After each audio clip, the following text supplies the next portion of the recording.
Welcome to the Draftstars AFL show with Smatho and Roody.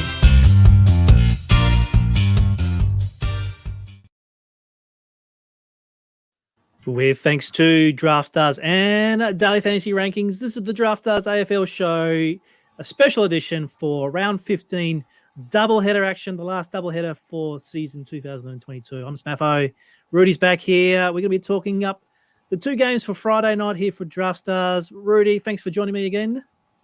No worries. Let's keep it short and sharp. My team is actually playing well for the first time in a couple of weeks at the moment. So let's get it done, Smatho. Let's get it done. All right.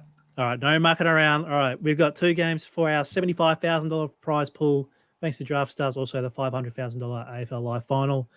Qualifiers are also available. So two games, 7 p.m. start, Australian Eastern Standard Time. All right. 7 p.m. on the dot. All right. Not this 7:20, 7:50 business. 7 o'clock on Friday. We'll find ourselves at Marvel Stadium for the Doggies and the Hawks.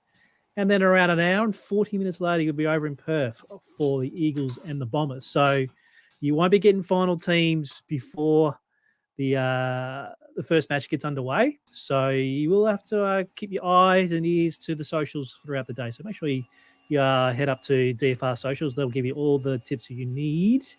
Let's get stuck in the teams, Rudy. So obviously the first one we've got here is the Bulldogs and the Hawks. A few changes here for the Hawks. Connor McDonald, James Blanick, James Warple, Jarman Impey, and Mitch Lawson in for Wingard, Callow, Morris, Hardigan, Frost in day.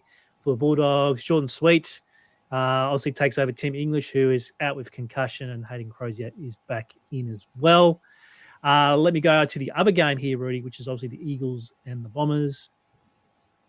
If it actually works, the site works. Here we go. Go to teams.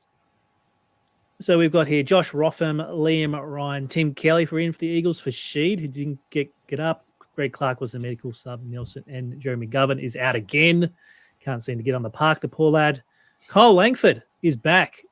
I think he got injured the first quarter of the first round, so that's taken him a while. He didn't get back. Nick Bryan, Will Snelling are in for McGrath, who's still out. Phillips, Ham, and James Stewart. So any notable admissions or additions to your fantasy sides for these two games? Yeah, firstly, I can't stand the way you're going through these teams. You know, you can just, if you go to the AFL website, you can just click on team lineups and you can just scroll in order of when the games are, Smatho, rather than, you know, I don't know if this technology has come to Tasmania yet, but yeah, you can do that. So because now I'm blindsided because you've taken that screen off my screen myself. So now I'm going to have to find it. Go back to now as I'm giving you shit, I can't find it myself. This is quality. This is quality TV, guys. Quality TV. Here we go. Team lineups. Here we go. So the Bulldogs, look, it's like for likes. Well, downgrades in the ruck, obviously, for English and Jordan Sweet. So Jordan Sweet, did okay. Some games where he's rucking by himself, I think there's an 80 on his scorecard there. But, Hawthorn in the ruck, they're not too great either at the moment. So it's kind of, the rucks are, as you'll see in a moment, just absolutely terrible. I actually don't mind Reeves. I think he will become quite a good ruckman. Anyway, and then Crozier for Duray, like for like. A host of changes at the Hawks, though, with Wingard, a big omission in terms of he's nowhere near the player he used to be, but he's still a very, very skillful player. Callow, Morris, they're young guys. Sam Frost is a decent out structurally, and it makes the Bulldogs forward line just a little bit easier. They don't have to worry about not having too many big forwards down there with Frost going down and Hardigan as well. So Frost, Hardigan out. And then really they're bringing in the new guy, Blank. Is that Blank, I guess? Yeah. And that's it. So they're two tall defenders down and only one in. So they're going to ask CJ is going to have to stay home a lot more than he usually would, and the same as Sicily. So just beware that the Hawks' defense is a little bit undermanned when it comes to the talls. To the other game, to the West Coast Essendon game, I think the big one here is Carl Langford coming back in with McGrath out and also Parrish still out as well. So Langford should get some decent midfield time. I suppose question marks. First game back after a really long layoff. So just be careful about that. I suppose that's probably the big ones to notice there. Tim Kelly coming back in for the Eagles is something of note, and Josh Rotham. I actually really like this guy. I don't know why he hasn't been in. He's a decent fantasy player, 70, 80 range. I don't know why he hasn't been playing. But anyway, let's get on to it. Excellent. Quick shout out to obviously the tools here at Daily Fantasy Rankings. They're always free to use as resources. Always regularly look at the cheat sheets and the points against. Quickly, Rudy, I want to show you a key stats here that you probably want to be looking at, which is obviously your team stats accumulated and conceded. Being 4 teams on the slate, we have the Bulldogs up here with the accumulated at second best with 379 disposals per game. If you look for the rest, the Bombers down here at 350, the Hawks at 335, and of course West Coast here languishing down the bottom at 323. Also of note here, Rudy, in the back line, Hawks seem to be giving up a ton of ball to premium mids as well. So keep an eye on that, but it just seems to be... Premium mids or premium backs there? Premium backs. Premium backs, sorry. Yeah, premium backs there. Yeah. Sorry, Rudy. So, yeah, it just seems to be a slate where you have the option of obviously 4 teams, but you can only fit 5 players per your lineup as per the multiple rules here on Draftstars. So it seems to be a game where you're going to put your Bulldogs players. Yeah, definitely. I think... Bulldog stacks in the mid are always popular, and on a night like this, I think that they're going to be even more so. I think that the Bulldogs win handsomely. I think that Hawthorn has been really it must be heartening for Hawthorn fans who probably thought they were further behind in their rebuild than they actually are. I actually think Hawthorn are performing really, really well, considering where everyone thought they would be. They've found some really great key forwards in Lewis and Kajitsky. I reckon they're going to become a really dangerous pairing in the future. But the Bulldogs have just started to click into gear, and I think that the Bulldogs will really be keen to have a big win in this game. All right. Now, you did mention that the rucks weren't exactly top shelf. And when you've got Jordan Sweet here at 9,740 leading the salaries, it doesn't seem to be much picking tier. So we won't go through play-by-play on the show today, but we'll highlight a couple of players that you should be really looking for your lineups. Jordan Sweet is probably the one that most people will gravitate to at 9,740. As you said, it was a great first game when he came in for English, but didn't really do much when English returned. Is this something that you need to be wary, or you think that's okay being the single ruckman here? Look, it is an okay matchup. None of the ruckmen on offer tonight are really established rucks, So, you can make an argument that both Sweet and Reeves are good plays. For me, I'm going to ignore them. I'm going to probably drop down to Peter Wright.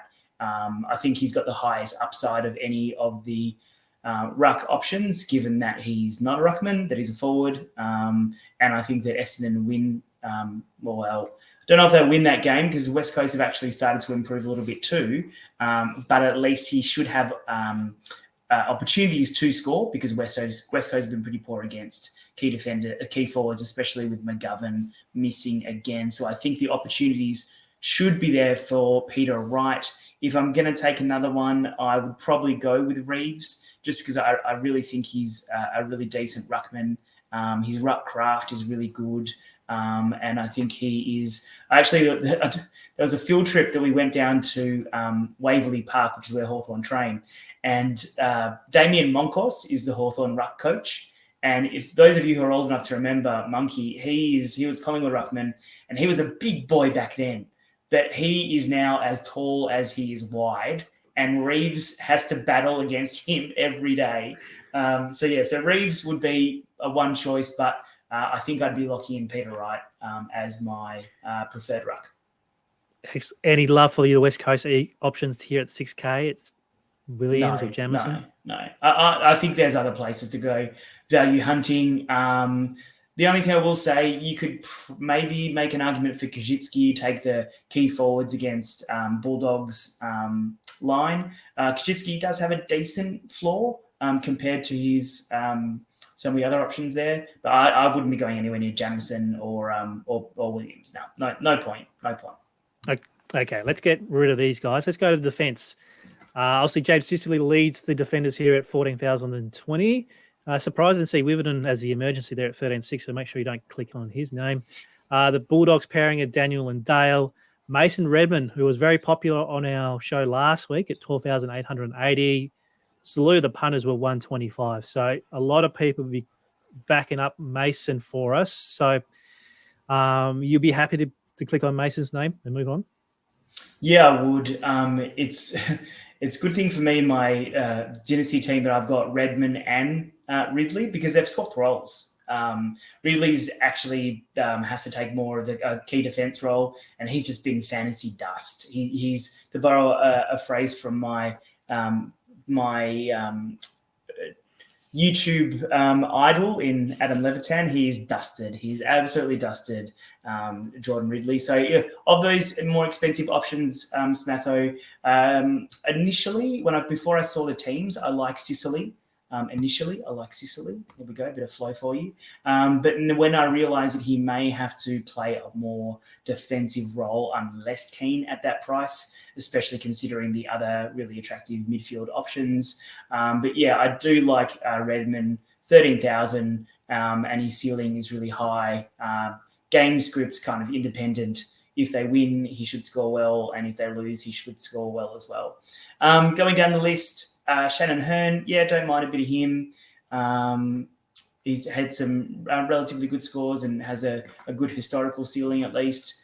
As we continue going down, it's really difficult. These Hawthorn running defenders, really hard to nail them for me. I always go on the wrong side of Scrimshaw and to a lesser extent Bramble. CJ, like I said, is going to have to stay more at home. But there's one there who we haven't seen what he can do for a while, and that's Jarman Impey. I think he had an absolute spud game 2 weeks ago, back in May. But Jarman Impey is someone who is a really decent fantasy player. But no real reason to click on him other than his historical performance. Bailey Williams is back in decent form. Really, really good floor here. I can see a lot of people coming back to the safety of that floor from Bailey Williams. Scrolling down further, I'm interested in a little bit of Jermaine Jones, playing a little bit of they've just put him all over the ground. It wasn't so long ago that he was available as a forward only, and now he was a mid forward, and now he's a defender mid. I like that because it just means that he can have multiple avenues to scoring in a game where the ball should be around both backlines fairly often. And then, are we going to do it, Smatho? You know what I'm going. You know what I'm talking about. No, you've gone past him. Go up, please. Go up. There he is. The Shack Attack. Are we going to do it? Are we going to click on the Shack Attack? He had a decent game. He was the backup ruck, which I think they'll do again because they'll need him with English out. He was forward. He was back. He was doing quite a number of different things. So I don't mind the price. Oh, God, I can't believe I'm saying this. I'm going to cop ridicule in the group chat for this one. But the Shack Attack is not a horrible option. Yikes. And neither is the young Italian stallion Massimo. I thought he did okay in his first game out. And that's a decent value-saving play. Not Blank, though. Blank's a key defender from what I've read. I could be wrong about that, Hawthorn fans. You can correct me. But, yeah, that's about it for me from the defence. Basic option, the way I'm taking this is to pay down and then try and stack my midfield with those more attractive high-ceiling plays. Yeah, I like what you're thinking there. I reckon Bailey Williams is there. If you're back in the data here on DFR, Hawthorn, giving it up, I think Bailey Williams is the the go-to tomorrow, but obviously a lot of people will also go to him as well. Let's have a look at the midfield. Obviously, the darlings of the Bulldogs midfield are priced up. 16,490 for Josh Dunkley, 16,350 for Jackson McRae. Zachy Merritt has it all to do without Parrish or McGrath in the midfield. He's at 14,730. Tommy Mitchell is always thereabouts. He's at 14,730 as well. Trelaw's price is getting up there now, 14.5. He's coming off a ton there as well. So let's look at the guys above 14K. Obviously, you'll find some value in your rucks and possibly defence. So are we looking to jam these guys in? The two that appeal to me the most, of course, or as always, Dunkley and McRae. If I was to choose one of those, it would be McRae. I watched him really closely last week. He's amazing. Like he is just, the next game you watch, though, when this game is on, you just watch McRae, and his ability to just to get to contest after contest after contest, it's incredible. Fantasy pigs like Dane Swan at his at his peak, he would just get little 1-2s, And McRae does that, but he's damaging. He's good inside 50 and he's good defensively. Like, he's just a really, really good footballer. And he happens to be an absolute fantasy stud as well. Dunkley, of course, the ceiling's there, but just in the roles that I see them both playing at the moment, I'm more of a fan of McRae. And do you know what? Out of Merritt, Mitchell, Trelaw, I'm probably going to put Trelaw as my next favourite. Merritt traditionally, the data might say something different. We'll probably have to use one of those players without tools to see how it all stacks up. But maybe my memory serves me incorrectly, but Merritt, I don't think does well with the sole responsibility of being the main midfielder. So I'm not so keen on Merritt, even though it would look like without Parrish, without McGrath, it looks like he would be the good play. I prefer to go for your next year of Essendon midfielders. Go for Dylan Shield again, who didn't hit a ton but got close to it. Go for Jai Caldwell, and if you want to, Langford as well on his first game back. Of course, don't be scared. Langford had a 1. He literally got injured almost straight away. So don't worry about that. And then the other thing with Essendon, just while we're on Essendon, you've got the filter on there, Smatho. If you scroll down just a little bit more, please. Archie Perkins and Ben Hobbs have both been spending a fair bit of time in the midfield. Prices just maybe scare me off just a little bit, but they'll scare other people off too. So there'll be an edge there if you roll the dice on those mid-price plays. And as you know, I am a bit of a fan of the good old mid-price play. You are. So, all right. So let's have a look around the 12 to 13K options. This is where you start finding Eagles players who, look, they're not terrible. I mean, the matchup is kind of good. It's the Bombers who, sure, they got the win in their recent outing, but they have been garbage. Could this be a little fantasy feast, or are we just thinking, no, Bulldogs will be fine here? No, definitely. I think that we, on a game like this, especially when people will be drawn to the Bulldogs, people like, for example, just go up one little bit. My boy from back in the day, Jack Redden, man, I used to love playing this guy in season-long Dream Team competitions. He's just a bloody absolute pig. You look at some of his highest scoring games, he's had like 170s, 180s before.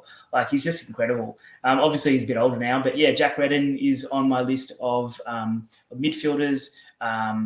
The next best Bulldogs for me would be Libba. I just really like his attack on the ball at the moment. It's really, really good. Bont, you can never not have Bont in your team. But Gaff, not so much. Newcombe, I've kind of cooled on. Shield, I've mentioned before. O'Meara pops up for these kind of massive games. Like, he had a 111, and then last week he had a really massive game of a 134. Shuey and Yo is skulking around a little bit half back. I think he's a bit of a sneaky play down at 12K. That's not a bad price for him. Seems to be, that they've kind of realised they need to be really careful with the way they play him with his injuries. So they're kind of making life a little bit more easier for Yo at the moment by playing him across the half back. So Kelly, Redden and Shuey are more of your midfield key midfielders, and then Yo and Gaff as well. Down from there, if we go down the list, not too many people jump out at me. I spoke about those mid-price Essendon plays. That's probably about it in that middle rung. If you keep on going down on the bottom, have you got any value stack in here? Yeah, not so much. So this is, now you can see why I was really looking to pay down in the back line, because after 10, after really 12, it really does drop away. There aren't many bankable, trustworthy value plays in the midfield this slate at all. Okay. Hashtag jam them in, as they say. All right, let's look at the forwards. Obviously, your mid forwards dominate the top here. So Dylan Moore at 13,100 is a bit of a tough sell for a key forward against the Bulldogs. But is that a thing, Roody? Hang on, done a lot of Bulldog shows. Dylan Moore's not the key forward. Dylan Moore's the half forward, small forward. The half forward, yep. Sorry. Yeah. Key forwards against the Dogs is a thing.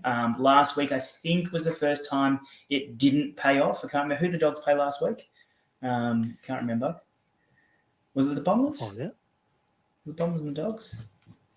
Cannot remember. Yeah, it was. Jeez, we're going well here. The Giants. There you go. They played the Giants last week. Oh, yeah. So it didn't. I think they probably, if you look at, I know Peatling got injured early. Riccardi had a few shots. Hogan had a few. Yeah, it probably actually did pay off. I'll check when you're talking next time and see what the actual stats were. Mitch Lewis, I really like him. You could roll the dice on that. No one will be on Mitch Lewis. He'll be a sub 10 play easy, so you can roll the dice on that one if you want to. As I see that we haven't scored a goal. Sorry, just checking the Melbourne score. So yeah, it is. I'm trying to multitask, and I thought I was doing a job, but not.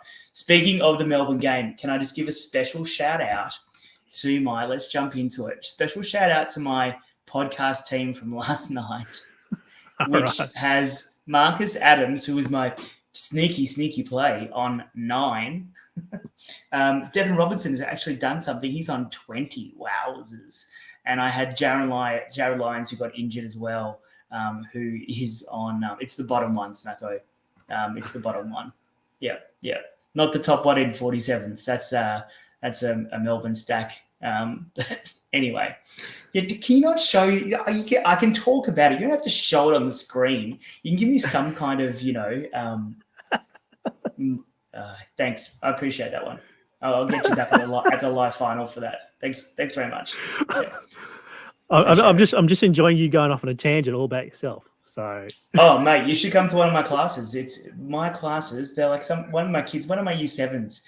A couple of weeks ago, he said, "Mr. Reid, are you gonna come back to what the lesson's about anytime soon?" And I'm like, "Detention, go now." Yeah. All right, let's get back to it, Smatho. Come on. All right. So what are our options here? We could look at, your kind of hybrid forwards. So Stringer and Moore and those guys. Dick Martin is a winger. I don't know why he's not a mid yet. He's really not a forward at all. Gosh, there aren't a lot of plays who I'm really drawn to. I've got to be honest. I really think it could really well be a night where you just pay down and you squeeze in some value and stack in midfield. There really is nothing that really jumps out at me at all. What about you? Jeez. I must admit that I haven't had a great deal of time to pick apart this slate, but this is just not an attractive forward line mix at all. Maybe Connor McDonald in that kind of hybrid. Don't even click on Waitman. God, I can't stand that guy. But no, look at him. I know. Do I have to admit it? Is he actually good at football? I think he might be. I think Cody Waitman might actually be good at football. And that hurts me. That hurts me a lot. But that score of 80 last week was 5 goals in the first half. So it could happen against Hawthorn. Look, you can always have some more JJ in your life who gets a full game here at 7,080. The Shack Attack. Let's put him in. Shack Attack, probably have to put him in your forward line. Look, there's a lot of guys here. Even Jamara there, Sammy Butler, Brett Raza. Yeah, there's not much here. What did Riley West end up scoring last week? He had scoring 74. Yeah. All right, I'm going to play around with a team. You take us through what you would do in your team, and then I'll play around with the team as well. Are there any other forwards that we have missed over, that we've glossed over, do you think? I don't believe so. I don't think you can trust Eagles' options. Maybe Waterman, who can get going. He had an 88 and 77 there. He's at 84. But I'll probably, if I want a couple extra K, I'll probably come down a bit lower to Bulldogs options. So, I don't see anyone else apart from the top three guys there, and Dunkley, Treloar, and Liberatore. If you're going to play them, you might as well chuck them in your forward line, which means that you probably have to save a lot of money in your defence and ruckman, because obviously there's no much midfielder options as well. So let's go through what we can come up. Let's do a team together here, Roody. I'm sure you'll say no, but let's see what we can do. So you said you're keen on Peter Wright. You agree on that? Yeah, lock him in. Put him in. Okay, let's Peter Wright as the ruckman himself. As of the defenders, I really want to go on that angle of against the Hawks. So we're going to put Josh Shack in the forward line. So can we also do possibly Bailey Williams? We talked about. You said you like Josh Rotham. Do you want to squeeze him in? No, I don't think so. I'd rather put in Shacky, I think, over Rotham, or even Jermaine Jones. But Jermaine Jones, that's a massive punt play. Yeah. All right, we're punting. There we go. Uh-oh. All right. In the mids, let's go through the mid tier first. The cruncher, which is the Fanny Insider cruncher here on Draftstars, loves Kyle Langford at 11.2. Is that underpriced? Can we get an 80 out of him? An 85? That's what we need. Yeah, but would you rather go up to Caldwell, who's just a little bit safer? Okay, let's do that. 11.9. Your fantasy premium mids, McRae, as always, was Jackson McRae. Anyone from the Eagles that you talk about? I was speaking about Jack Redden. I didn't mind Jack Redden in there. Let's get Jack Redden in there. Obviously, we might need another little cheapie as well. Any guys down here that we talked about? No, nothing's really jumping up for us here. So let's have two bob each way. I might put Kyle Langford in there as well. That leaves us just under 20K for a couple of forwards. Do we go with a value from Riley West and see what that leaves us with to try and jam someone else with a bit of a higher ceiling? Can we get up to one of those midfielders? Not quite. Not quite. So let's make some sacrifices. Let's get Liberatore in there. Come back to our midfielders. We can come down to Bont. That gives us a team there of a stack of 5, pinning on Caldwell, Langford, Jermaine Jones, and the Peter Wright. I think we might have to be happy with that there, Rudy. That's not bad. I actually don't mind that.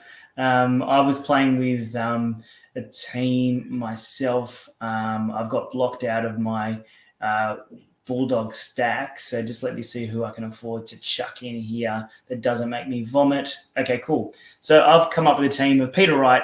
I've put Shaq Attack and Williams in the back line, and I've gone, let's see if I can get up from this guy here to someone else who I like even more. No, not really. Okay, cool. So I've got Wright, Williams, Shacky, and then McRae, Dunkley, Redden, Dylan, Shield, and then 2 more value options in my forward line of Riley West and Connor McDonald. And I can play around with that. I've also got about 1,000 left in the bank after all that. So Shacky, and then Shacky down in the back line. I've got a bit of cash left over. I also had Redden. Yep. So kick out Bond. And put in Josh. I had Shield, didn't Shield. There you go. So there's Rudy's team. West, Connor McDonald, Jack McRae, Josh Dunkley, Jack Redden, Dylan Shield, Bailey Williams, Josh Shacky, and Peter Wright. All right, guys, we'll wrap it up there. That's the Friday night doubleheader on Draftstars for the $75,000 contest and also qualifiers to the $500,000 AFL Live Final. Good luck with your teams here on Draftstars. If you need any help at all, make sure you get to dailyfantasyrankings.com.au and find the articles and the cheat sheets and the data tools that you need. Give us a like on the way out on this particular episode. I'll let Roody go back to his Demons game, see how they're going. And we'll look forward to catching you live on the stream next Wednesday for round 16. Thanks, Rudy. I wanted to do that thing where I can, the cartoons where, I run out of the room, but my hat keeps staying there, the old Looney Tunes. Yeah. All right. I'm going to go watch my team win. See you guys. Catch you next time. That was a Rudy curse. See you, Smatho. See you later.